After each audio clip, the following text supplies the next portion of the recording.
Well, hello, thank you for joining me today again on the Church History Trail, and we find ourselves in COMBER. And where we are is we're actually in an Orange Hall, COMBER Orange Hall, as you can see. But the reason why we're here is for this chair, because this chair was actually used by King Billy on his way to the Boyne. And so I'm going to tell you a few things about it and the history of it, and then I'll let you have a wee look at it. Now, King William was actually medically treated on this chair, and it's believed that he was actually treated for a toothache by one of the surgeons.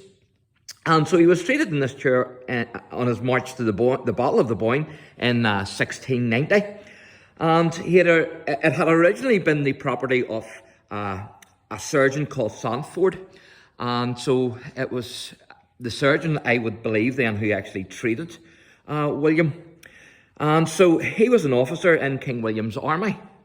And it remained actually in Londonderry for 200 years. And then it came into the possession of Mrs. Gibson of Macrofelt. And she was actually a member of the Sanford family. So it's great to have this here piece of history.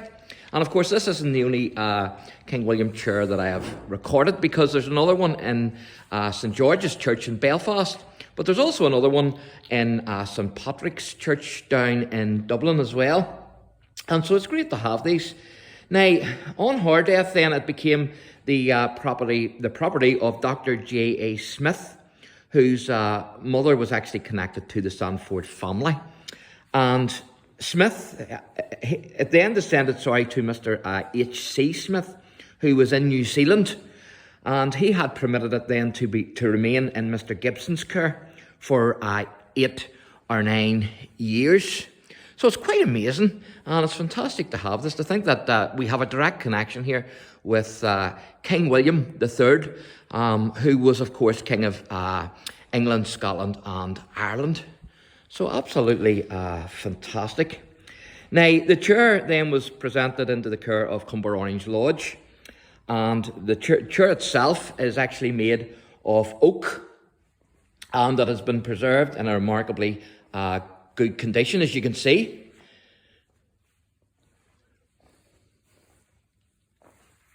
It's excellent. And it's of cathedral design, as you can see as well. Now, the inscription there, which I will read out to you, says,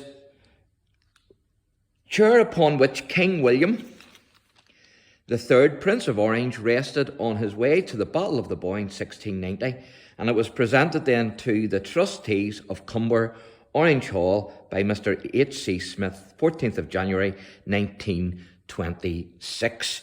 And so this has actually been in the care of the COMBER Lodge here, which is fantastic.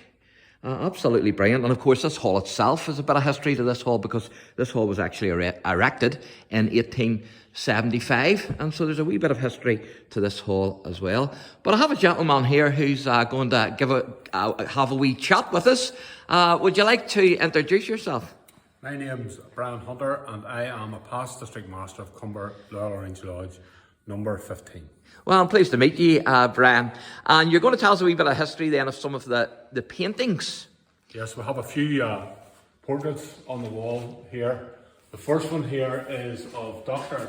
Henry, who was a physician in the town at the turn of the century. And the photograph, or portrait actually, that was painted here, was presented to him on his wedding day by members of his Black Preceptory RBP 186. And then in later times, the portrait came back into the property of his preceptory, and it now hangs on the wall here. Very good. And you don't know where he would be buried? Is he buried in COMBER locally? I believe he is buried in COMBER, but I just honestly wouldn't be able to tell you where it is. No problem. And who's this gentleman here, as if I need to ask? That is the man that sat upon the chair there. That is William III, Prince of Orange, and later became King William III, and that is one of several prints that were done, I think, around about the turn of the century. And we have further along the wall here, as you'll see, a portrait of his wife Mary. Very good. And then the next one? The next one is Queen Elizabeth II. That was presented The late Queen. Our late Queen, and that was presented to the Lodge by a Lodge member to commemorate her 50th year on the throne. Very good. Well, I actually, I'm booked in to see a bell, an actual bell from, I think it's St Michael's, you call the church in Stromulus. And that bell has been ringing since Queen Elizabeth I actually ascended the throne. And when Charles III ascends the throne, it will be rung again, I'm told. And it also rung through COVID for the nurses. So I'm looking forward to that. And the bottom one? The bottom one there is a very famous portrait which you'll see on a lot of banners, and that is a portrait of William about to cross the Boyne, I think. Or no, I think that's him leaving Carrick, I think it actually is. Oh, is that leaving Carrick? It is. Very good. I was at the White House. Where I believe that is the White House and Carrick Harbour in the background. Oh, very good, very good. And the next portrait then is, as I said earlier, of Mary. There is a subscription. There is a plaque on those which will tell us when they were presented, but we'll need to get a bit closer to get a good look at that. Yes. I'll see if I can zoom in. I mightn't be able to see it from here, but sometimes my viewers can see it even though I can't. Can you make that out there, Brian? I need to go and get the glasses.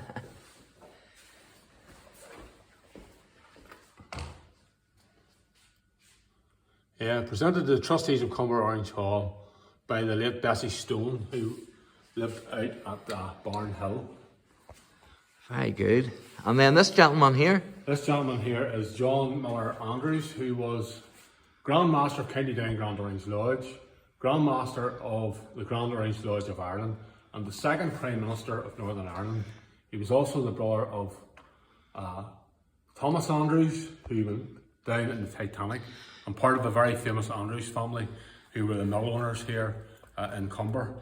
John Miller Andrews was a member of Comber, LOL 244, the white flag, and held office in Grand Orange Lodge, the highest office that can be held in anybody from the Orange Institution. And he was the... small plaque there, which will give you a few details on it, Mark. Yep.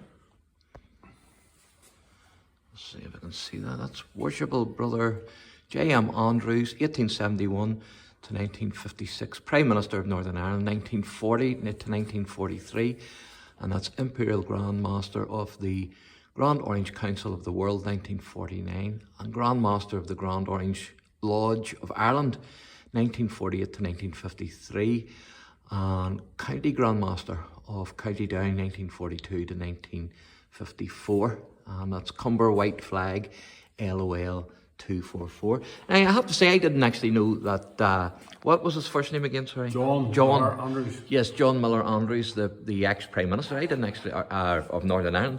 I didn't know he was actually in the Orange, so I didn't. And I've done a few videos on him. I've actually done the grave as well, because he's buried up there in the non-subscribing church, you know.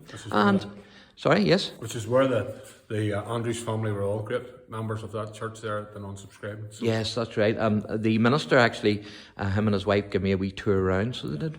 And this here's an incredible monument. What's this here then, Brian? This was only very recently put up here in the Orange Hall by members of LOL 547 who were, by Comber Old Standard LOL 567, Mark. And that was only put up there this year in November. It commemorates the death of 4 members of their lodge at the Battle of the Somme on the 1st of July, 1916. And they were John Cathcart. We'll get the names right because I do not want to make any mistake with that.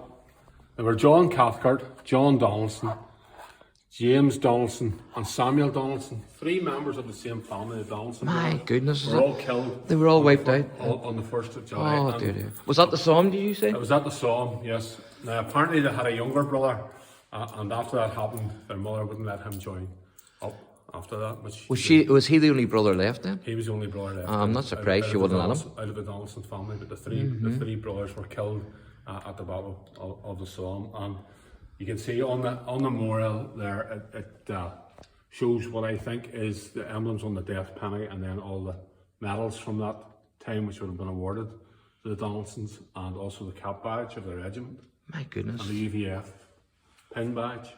My goodness. Yes, it says there all above medals awarded to John Cathcart, John Donaldson, James Donaldson, and Samuel Donaldson. Do you know if the John Cathcart was actually friendly with the Donaldsons and if he served in the same regiment? I would imagine that they were, and they were all probably from they were all in the Comber Lodge here together. So they were Comber area, I probably? would have said they were all from the Comber area. Most likely would have been part of the UVF at that time. Yes, 1912, you know, whenever Yes. Carson called everybody. Uh-huh. And they actually then probably moved on into the army after that. Yes, in the First the World 36 War. Ulster So Division. they would have known John Cathcart. They were all members of the one lodge. Yes, I've actually done a wee video recently there of Carson up at Galgarm Castle with John Young. And John Young's actually buried just across from the castle because that's where Carson and Craig's actually in that photograph. And they're standing at the front of the castle, and that's where the soldiers done their training as well, you know. A lot of members of the Orange Institution would have been, at that time, would have seen the danger of home rule and would have all been members probably of the UVF and then moved forward into the volunteer army after that, Carson's army, which And it was really the the 36th Ulster Division. It was really the First World War actually that it sort of put home rule in, not only till a pause, but sort of stopped it then, didn't it? Correct. Yep. Well, that's great, Brian. Thanks very much for chatting to us. I'll give the viewers another wee go with the chair, and then we'll wrap this wee video up. So that's fantastic. Big connection here then with royalty. Not only because of King Billy, but because he was King of England as well.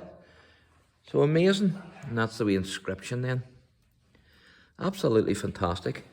So again, thank you for joining me on the Church History Trail. And if you enjoy the channel, please like and subscribe. And if you hit the notification bell, then every time I upload a video, you will be notified. God bless.